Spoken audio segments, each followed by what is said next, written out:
नमस्कार, खबर दोपहर देख रहे हैं आप और मैं हूं आप सबके साथ अनूप।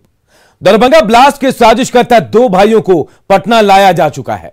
हैदराबाद से एनआईए की टीम दोनों भाइयों को कड़ी सुरक्षा के बीच पटना लेकर पहुंची है।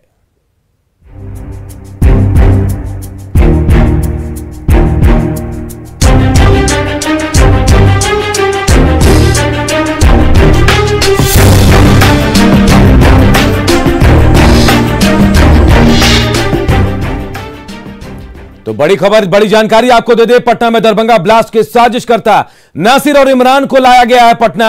एटीएस ऑफिस में दोनों भाइयों से इस वक्त पूछताछ चल रही है। थोड़ी देर बाद एनआईए को कोर्ट में दोनों को पेश किया जाएगा। दरभंगा ब्लास्ट मामले में हैदराबाद से दोनों की गिरफ्तारी हुई है। 17 जून को दरभंगा स्टेशन पर धमाका हुआ था, जिसके बाद लगातार जांच एजेंसियां जांच कर रही थी और इसी क्रम में हैदराबाद से नासिर और इमरान को गिरफ्तार किया गया और आज इनको एनआईए की टीम जो है पटना लेकर आई है। फिलहाल एटीएस दफ्तर में दोनों भाइयों से पूछताछ चल रही है। थोड़ी देर बाद दोनों को एनआईए कोर्ट में पेश किया जाएगा और यहां से ट्रांजिट रिमांड पर इन दोनों भाइयों को लेने की कोशिश की जाएगी।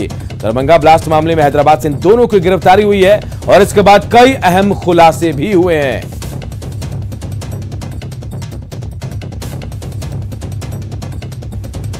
तो नासिर और इमरान को पटना लाया गया। यही वो दो लोग हैं जिनके ऊपर धमाके की जिम्मेदारी दी गई थी और इन लोगों को हैदराबाद में पहले गिरफ्तार किया गया। इनके घर से तलाशी ली गई है और घर में वो केमिकल का अंश भी मिला जो धमाके में प्रयोग किया गया था। दरभंगा स्टेशन पर जो धमाका हुआ था, जो शीशी मिली थी जिस केमिकल का इस्तेमाल किया गया था, उसका अंश मिला था।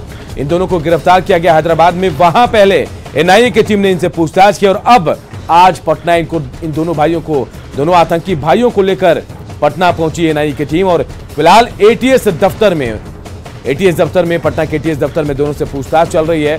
थोड़ी देर बाद कहा जा रहा है कि एनआईए के कोर्ट में इन दोनों की पेशी होगी और वहां से रिमांड में लेने की बात कही जा रही है और कई अहम जानकारियां जो है पूछताछ में निकालने की कोशिश की जाएगी। तमाम बातों का खुलासा एक एक कर हो रहा है और नासिर के बारे में जानकारी में आपको बता रहे कि आईडी बम बनाने में माहिर है, एक्सपर्ट है और सिकंदराबाद दरभंगा एक्सप्रेस को उड़ाने की इनकी साजिश थी, लेकिन ये नाकाम हो गई और जांच एजेंसियों ने इनको धर दबोचाया। हालांकि एक और इस आतंकी संगठन से जुड़े एक और शख्स की तस्वीर भी सामने आई है, उसे भी कहा जा रहा है कि इंट्रोगेट किया जाएगा और कई खुलासे हो सकते हैं। लेकिन इस वक्त जो तस्वीर हम आपको दिखा रहे हैं, दो तस्वीर देखिए। पहली तस्वीर जो लाल घेरे में आपको शख्स दिखाई दे रहा है, यही वो दो लोग हैं नासिर और इमरान, जिनकी गिरफ्तारी दरभंगा ब्लास्ट मामले में हैदराबाद से हुई थी और वहां से एनआईए की टीम आज इनको राजधानी पटना लेकर पहुंची है। इस वक्त इन दोनों से एटीएस दफ्तर में पूछताछ चल रही है और दूसरी तस्वीर देखिए, यही वो दो आतंकी हैं। दो आतंकियों का चेहरा हम आपको दिखा रहे हैं, पहचानिए इन्हें। यही वो दो लोग हैं जिन्हें धमाके की जिम्मेदारी मिली थी।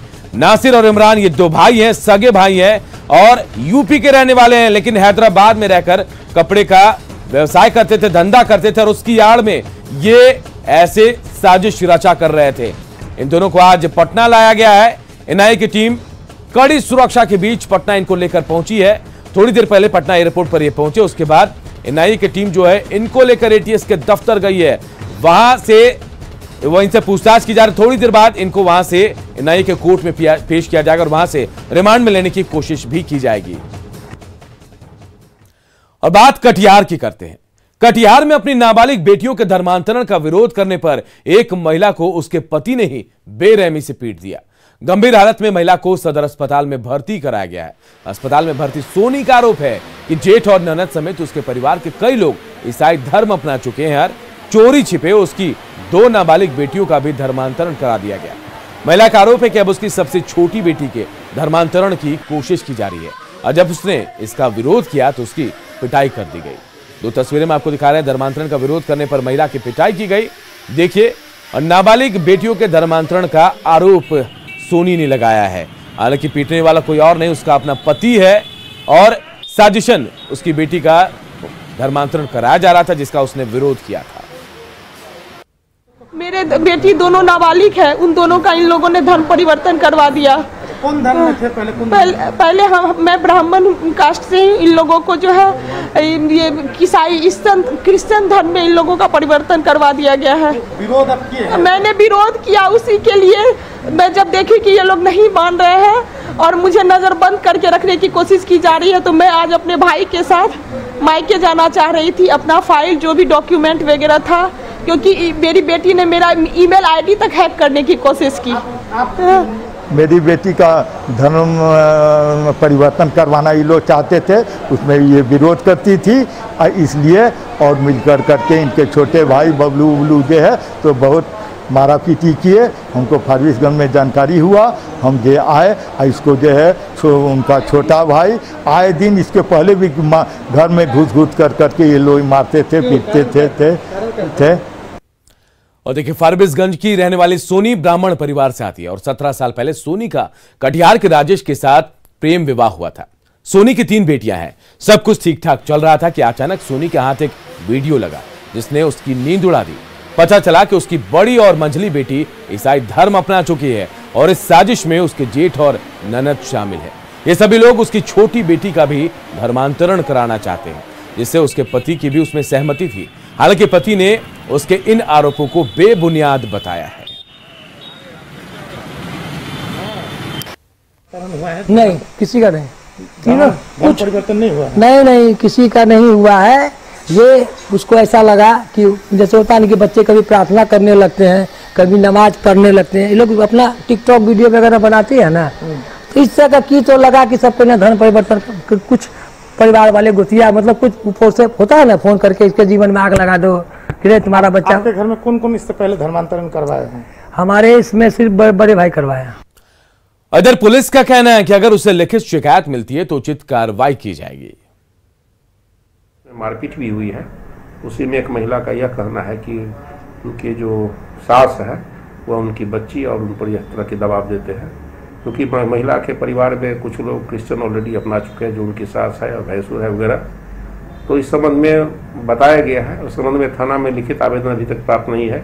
जैसे ही आवेदन प्राप्त होगी प्राथमिकी दर्ज कर हम उसमें कार्रवाई। और देखिए, जबरन धर्मांतरण के इस मामले के सामने आने के बाद कई सवाल उठ रहे हैं। सवाल ये कि क्या महिला की पारिवारिक विवाद में पिटाई हुई, क्योंकि पति इनकार कर रहा है, और सवाल ये भी कि क्या धर्मांतरण का विरोध करने पर महिला की पिटाई की गई। सवाल यह भी कि आरोपी पति पर आखिर कार्रवाई क्यों नहीं हो रही है, और सवाल यह भी कि महिला की पिटाई पर आखिर पुलिस चुप क्यों है। तमाम सवाल उठ रहे हैं। धर्मांतरण मामले में आखिर क्यों कार्रवाई नहीं हो रही है।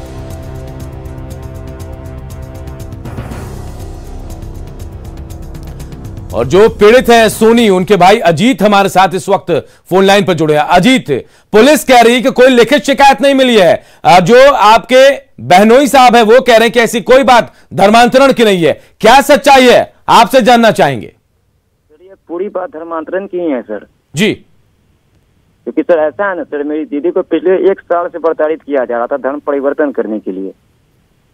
लेकिन पति तो मना कर रहे हैं, आपके बहनोई मना कर रहे हैं। सर पति आप उन लोग का पहले पीढ़ी आप उन लोग का साथ दे रहे हैं, उनका भी माइंड वॉश कर दिया गया सर। हमको लगता है कुछ दिन के बाद उनका भी धर्म परिवर्तन करवा दिया जाएगा। आपकी बहन अभी अस्पताल में भर्ती है। अजीत, हम आपसे जानना चाहेंगे, पति ने पिटाई की कि घर के परिवार वालों ने मिलकर पिटाई की उनकी? घर के परिवार वालों ने सर। उसका देवर है बबलू, राकेश कुमार उप बबलू जी, वो आए दिन सर इसके मामले में वो मारपीट करता था सर जी। आए दिन, कल उस दिन मेरे सामने में मारपीट किया सर। और देखिए, अमरकांत झा डीएसपी हमारे साथ जुड़े हुए हैं। अमरकांत जी, क्या कार्रवाई होगी इस मामले में? इस संबंध में सोनी देवी का लिखित आवेदन थाना में, नगर थाना में दिया है, जिसके आधार पर उनके 2 भैंसुर और 1 देवर के विरुद्ध हम लोग प्राथमिकी दर्ज किए हैं और उसका अनुसंधान हम लोग कर रहे हैं।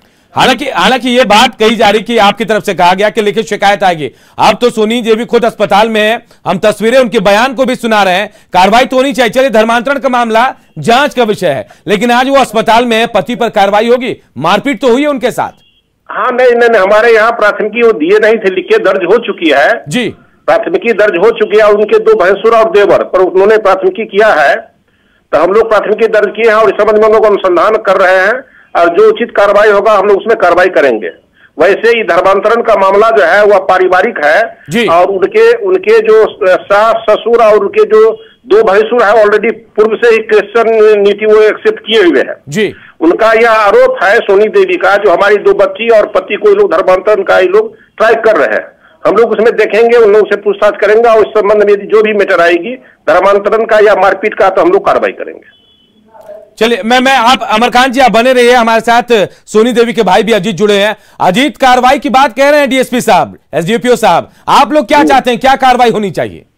सर कार्रवाई होनी चाहिए सर, क्योंकि उनका देवर जो आए थे धर्म परिवर्तन के नाम पर मारपीट करते रहता सर। उनकी 2 बेटी को जब पता चला कि 2 बेटी, बड़ी बेटी का धर्मांतरण कर दिया गया जो अभी नाबालिग है, उसका मैंने वीडियो साक्ष्य के रूप में न्यूज 18 के पत्रकार को भेज दिया है।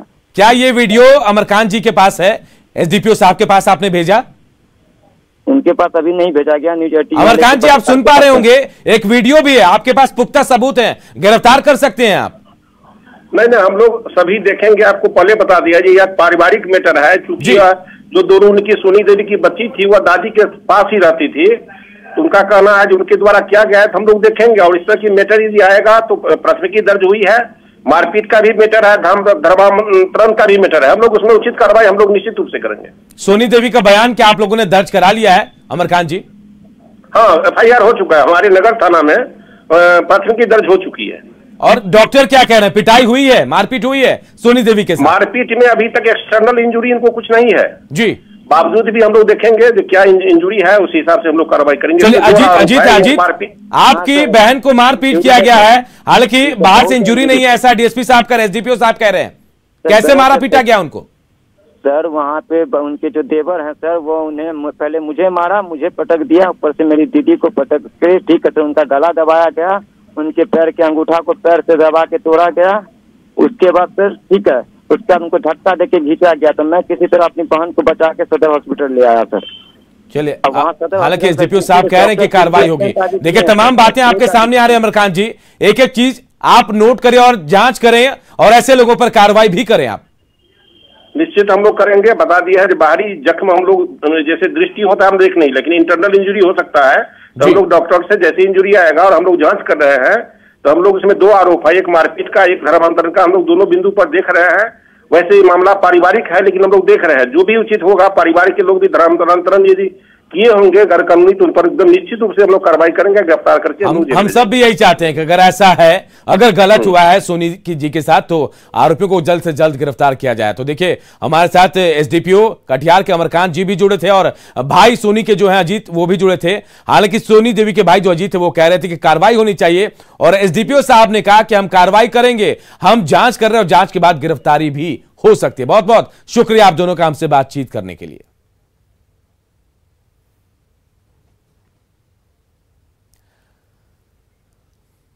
और अब बात नदियों में उफान, जिंदगी परेशान।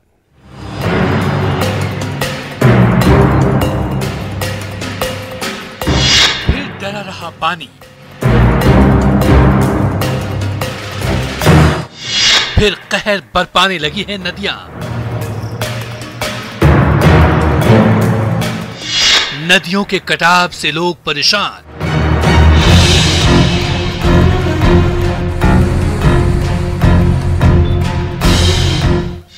गोपालगंज में फिर सड़कों पर आया पानी।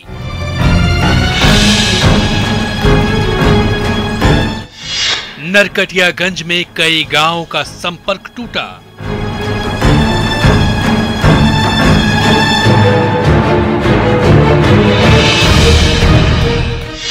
बगहा में पानी से जंग जीतने की कोशिश।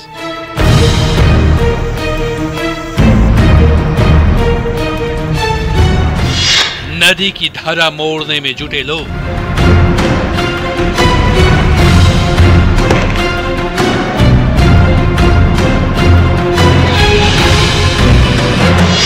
नदियों में उफान, जिंदगी परेशान। जी हां, बिहार में एक बार फिर पानी तबाही मचा रहा है। कई जिलों में नदियां उफान पर है, कई नदियों में जबरदस्त कटाव हो रहा है, तो कई सड़कों के ऊपर से पानी बह रहा है। इस त्रासदी के बीच कुछ ऐसी तस्वीर भी सामने आई जिसमें पानी से लोग जंग करते दिखे। प्रशासन की आस छोड़कर लोग पानी से जंग जीतने के लिए खुद मैदान में उतर आए। चलिए एक एक कर देखते हैं इन तस्वीरों को, इनकी कहानी को। मधुबनी जिले में रुक रुक कर हो रही बारिश से एक ओर जहां बाढ़ का खतरा बढ़ गया, तो वहीं बासोपट्टी और खजौली प्रखंड के बीरपुर और लक्ष्मीपुर समेत आधा दर्जन गांव से जल निकासी नहीं हो पाई, क्योंकि यहां नालों का निर्माण नहीं हो पाया। बारिश का पानी यहां के लोगों के लिए परेशानी का सबब बन गया है। न सिर्फ गांव की गलियों में बल्कि घरों में भी घुटने भर पानी भर आया है। लोग किसी तरह अपना जीवन यापन करने को मजबूर हैं। घर के आंगन में चूल्हा चूका, यहां तक कि चापाकल भी पानी में डूब चुके हैं और ऐसे कई परिवार हैं जो नाते रिश्तेदारों के यहां पलायन करने को मजबूर हो गए। लोगों ने प्रशासन से मदद की गुहार लगाई है। छी बाड़ी में पानी में सबको थोड़े के भीजे, माल भीजे, बच्चा बदहाई है, घर में जरना है, वही घर में सबको थू है, भंसा करे छी वही में, तो कत रह कत ठार हो घर गिर गए। देखन छी पानी सब भरल है, एकदम सब गिर पड़े, टाट फड़क सब देवाल सब। नाला बनबे तो एकदम ठीक चले, नाला नहीं बनबे तो सब घर सब गिरे है। पानी का अस्त व्यस्त हो गया है। पानी निकलने का जहां से भी आप देख लीजिए कोई भी जगह नहीं है और फिलहाल सभी का घर जो है बड़ा बुरी हाल में फंसा हुआ है। कभी किसी का भी घर गिर सकता है। चलिए अब बेतिया का हाल जानते हैं। बेतिया में लगातार बारिश हो रही है और इसकी वजह से बाढ़ जैसे हालात यहां हो गए। 5 दिन के अंदर दूसरी बार बाढ़ जैसे हालात होने से लोगों की परेशानी बढ़ गई है। आलम यह है कि लगातार हो रही बारिश की वजह से पहले से ही जहां पहाड़ी नदियों का तांडव देखने को मिल रहा था, अब देर रात से हो रही बारिश की वजह से बाकी नदियां भी उफान पर आ गई हैं। इसकी वजह से बेतिया नरकटियागंज पथ पर आवागमन ठप हो गया है। शहर से लेकर गांव तक पानी के कहर से लोग कराह रहे हैं।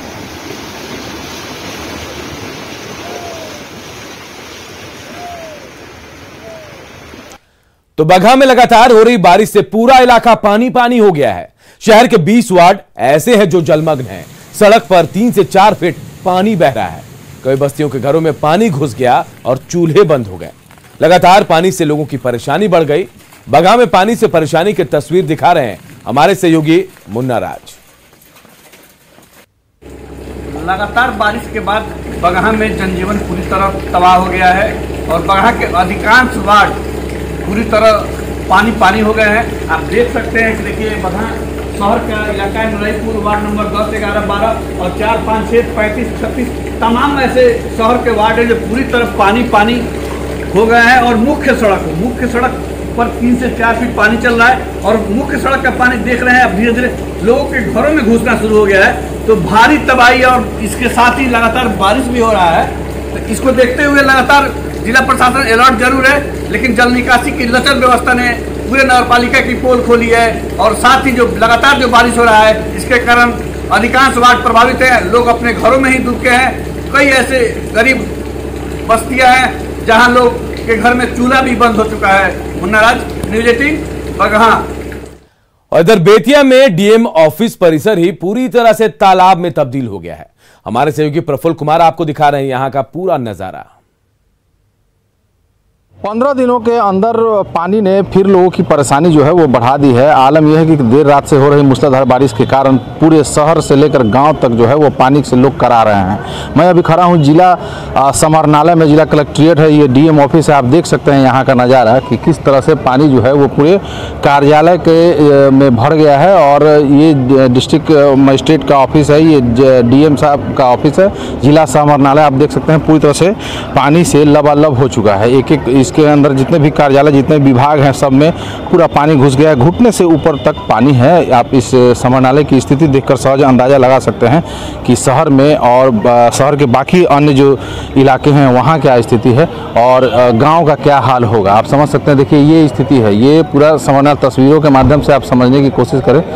आप देख सकते हैं कि ये जिला समाहरणालय का गेट है जहाँ से ये पूरा बिल्डिंग जो है वो पूरी तरह से पानी में तब्दील हो चुका है। इधर मैं दिखाना चाहूँगा आपको, बाएं साइड में ये मीटिंग हॉल, ये सभागार है समाहरणालय का और सभागार में भी पानी अंदर तक घुस गया है। सभी कार्यालय जो है वो पानी से पूरी तरह से लबालब हो चुके हैं। समाहरणालय की स्थिति, कर्मचारी किसी तरह से जो कर्मी हैं समाहरणालय के वो यहाँ पहुँचे हैं और अपनी छत पे शरण लिए हुए हैं, लेकिन कार्यालय में अभी तक कोई पदाधिकारी यहाँ नहीं पहुँचे क्योंकि पहुँचने का जो है वो रास्ता नहीं। मैं आपको बता दूँ कि कुछ ऐसा ही हाल जो है वो ग्रामीण क्षेत्र में भी देखने को मिल रहा है। बेतिया मुख्यालय से नरकटियागंज का संपर्क कट गया है, मैनाटांड़ सिकटा प्रखंड का जो संपर्क है वो भंग हो गया है और स्थिति जो है वो काफ़ी भयावह बनी हुई है। 15 दिन के अंदर 15 जून और 14 जून के आसपास भी ऐसी स्थिति, ऐसी तस्वीर जो थी वो सामने आई थी और फिर से एक बार हालात उसी तरह हो गए हैं। मौसम विभाग का भी ये अभी तक अलर्ट जो है वो लगातार है कि अगले कुछ घंटों में भी और कुछ दिनों के लिए भी बारिश हो सकती है। आप ये देखिए तस्वीर अंदर, ये कलेक्ट्रेट का ये मेन गेट है जहाँ से अंदर प्रवेश करते हैं, लेकिन आज की स्थिति में ये है कि ना कोई कर्मचारी हैं ना कोई यहाँ वाहन है और सिर्फ अगर कुछ है तो सिर्फ पानी ही पानी है। इसके अंदर जो है वो स्थिति और भयावह है, चूँकि घुटने से ऊपर और कमर के ऊपर तक पानी अंदर बह रहा है। किसी तरह पदाधिकारी और कर्मचारी जो हैं वो यहाँ पे कुछ एक का दुका कर्मचारी जो है वो यहाँ पे पहुँचे हैं और हालात बिल्कुल बहुत ही विकट हो गई है। यहाँ पे ग्रामीण क्षेत्र में भी आप देखिए, वहाँ पे मैं तस्वीर दिखाना चाहता हूँ। देखिए उधर स्थिति ये है कि ना बाइक जा सकती है ना ही कोई गाड़ी जा सकती है, चूँकि कमर से ऊपर जो है पीछे का इलाका जैसे DTO ऑफिस हो गया, सांख्यिकी विभाग है, DPRO ऑफिस है, वो पूरी तरह से जलमग्न हो चुका है और लोग जो हैं यहाँ पीछे 15 दिनों से पानी से करा रहे हैं। कहाँ से आ रहे हैं आप? यहाँ ऑफिस में हम बड़ा हो हैं। आप काम करते हैं यहाँ पे? हाँ, काम करते हैं। किस ऑफिस में? गोवर्जन में है। गोवर्जन में है। पानी हिल के आ रहे हैं? हाँ, पूरा जान में हिल के आ रहे हैं। हाँ, 3 लाइट के पास वहाँ से पूरा पानी है शहर में? हाँ हाँ, पूरा कलेक्ट्रेट आपका पूरा डूबा, पदाधिकारी नहीं यहाँ अभी तक? हाँ, आएंगे लोग, निकले होंगे लोग वहाँ विधि व्यवस्था में, शहर में विधि व्यवस्था में। क्या नाम लिखते हैं आप अपना? अशोक कुमार तिवारी। तो ये देखिए इनकी साइकिल तक डूब चुकी है और किसी तरह ये पैंट को मोड़ के और किसी तरह कार्यालय पहुंचे हैं। चूँकि सरकारी कर्मचारी हैं और बड़ा बाबू हैं तो अपनी ड्यूटी पर यहाँ मुस्तैद पहुंचे हैं, लेकिन स्थिति जो है वो काफ़ी परेशान करने वाली और हैरान करने वाली है कि जब जिला मुख्यालय की ये हाल है, ऐसी तस्वीर है, तो फिर जिले के शहर के अन्य मोहल्लों का क्या हाल होगा और उसके अलावा जिले के जितने भी ग्रामीण क्षेत्र के इलाके हैं उनका क्या हाल होगा, ये आप बखूबी समझा जा सकता है। प्रफुल्ल कुमार, न्यूज़ 18 बेतिया। और अब बात सिवान की, जहां से एक सनसनीखेज और हैरान करने वाली खबर आई है। सिवान में एक युवक को जिंदा जला दिया गया। ये सनसनीखेज वारदात कन्हौली गांव की है। युवक दर्द से करा रहा था। स्थानीय लोगों ने इसकी सूचना पुलिस को दी, जिसके बाद उसे सदर अस्पताल में भर्ती कराया गया। युवक बुरी तरह से झुलसा हुआ है। उसकी पहचान रामू कुमार के रूप में हुई। यूपी के उरई का वो रहने वाला है। उसके पास एक आधार कार्ड और एक पत्रकार का परिचय पत्र मिला है। फिलहाल ये साफ नहीं हो पाया कि युवक को किसने जलाया है और क्यों जलाया है। पुलिस मामले की छानबीन कर रही है।